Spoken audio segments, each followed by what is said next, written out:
A couple of days ago, Broadsword hosted a live stream for update 761. So here's a brief rundown of what we can expect when it goes live sometime in March. First off, to get the basics out of the way, we don't have a concrete launch date for update 761. We only know that they're targeting March. And story content is still being delayed, so we won't be seeing the story that was delayed from 7.6, nor will we be getting the date night mission that usually drops with the .1 update. Instead, they said that the one that was scheduled to drop with this update will be pushed back to the next .1 update, which means 771, which probably means sometime in the fall. There's a lot of speculation as to why the story content is delayed, with many people saying that it's because of the voice actor strike, which is entirely possible, but Broadsword hasn't really addressed it except to say that the content isn't ready yet.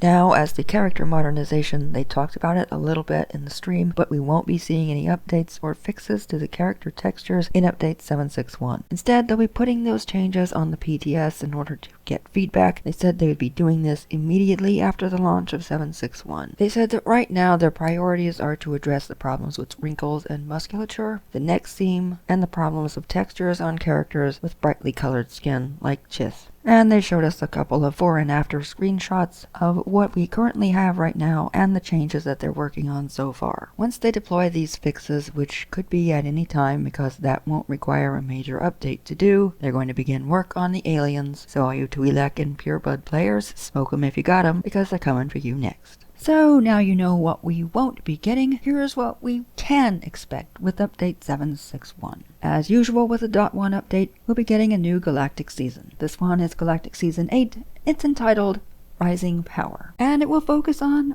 uprisings. I don't think I'm going out on a limb here to say that's probably not most people's favorite content, but they are making some changes that might make them a little better to play. First off, with update 761, uprisings will become available to everyone. Currently, only subscribers have access to them. With the next update, they will become available to free-to-play and preferred players as well. They are also currently restricted to level 70+, but with update 761, they will become available to characters at level 10. But that alone probably wouldn't be enough to get people to play them, so throughout the season, we will be able to earn buffs that will, as Musco says, allow us to break them. Our old buddy Kai Zyken will contact us on the comm terminal and offer us the opportunity to test some experimental Zerka combat enhancing technologies. There are 3 buffs that we'll be able to earn throughout the season. There's the Destruction Overload buff. This one will make it so that every 5th enemy that you destroy will explode and cause a big AoE damaging effect. We can also get some Zerka combat drones to help us take down the bad guys. And finally, there's the Unstable Radiation Field, which will drop an AoE at your feet and do damage to everything around you.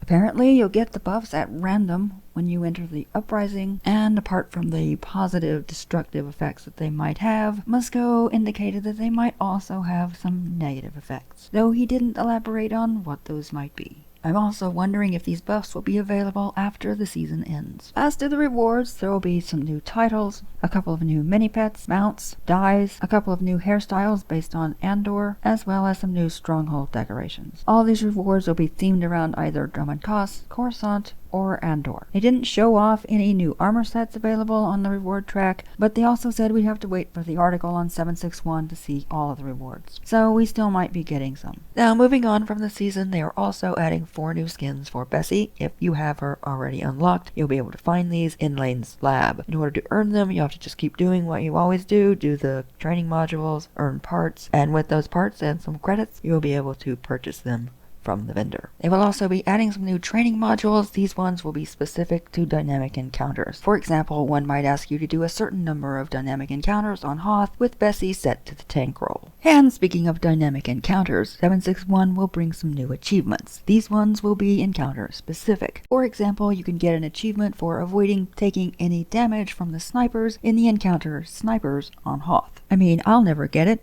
but maybe somebody can. And finally, 761 will introduce a new legacy perk. It's essentially Speeder Piloting 6, and it will allow every mount to have the speed boost that they introduced with the mount that they sell with the Master of the Fight bundle. This perk will be available to subscribers, and it will be per character, so you'll need to purchase it on every character if you want them to have the boost. And one last thing I want to mention is, starting now, Broadsword is going to begin retiring items from the cartel market. They say that people just simply can't find what they want because there's just so many items on the cartel market. So in order to help you out, they're going to take items away. I suspect they really just want to get rid of the lower priced items, but maybe that's just me being cynical. But whatever the reason, this is currently underway and they are starting with weapons. If you go to the on sale tab, you will see all of these weapons that are now currently on sale. After 2 weeks, they will be retired from the cartel market and Broadsword will move on to a new category. We don't usually talk about the cartel market here, but since this is such a sweeping change, I thought I would let people know about it in case there's something you want that might be going away for the foreseeable future. Now, as far as 7.7 goes, they did drop a few hints about what we can expect there too, and they said that the PTS for 7.7 could come as early as March or April, but not to hold them to it. But when it does come, you can test a master mode for the XR53 replicator, which is the lair boss that